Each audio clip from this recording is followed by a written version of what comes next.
Developing effective time management strategies in the classroom allows you to maximize the time you spend teaching and focus on helping your students succeed. You can accomplish this by establishing routine procedures throughout the duration of your class.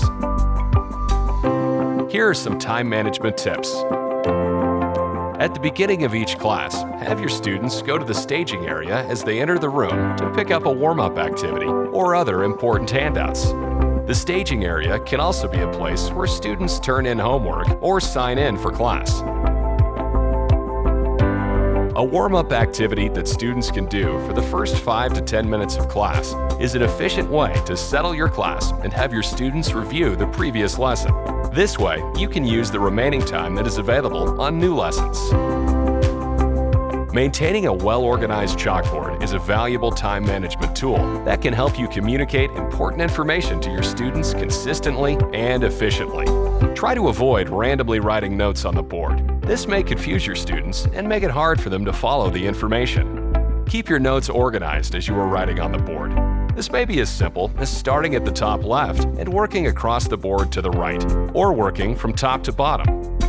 You may also want to break the board down into individual sections that are related to specific areas, such as the class agenda or key terms for the lesson. One aspect of time management that is often overlooked and can unintentionally take up a lot of time is giving instructions about a class activity. Sometimes you may want to rush through your instructions to get your students started on a new activity. Chances are your students will be left confused, and as a result, you will need to repeat yourself, losing valuable time. Consider writing down your instructions in a handout or on the classroom board. Have students read the instructions out loud, which will help them practice their reading and speaking skills in preparation for their naturalization interview and test. They'll also build confidence when reading out loud. Group activities should be handled in an organized way.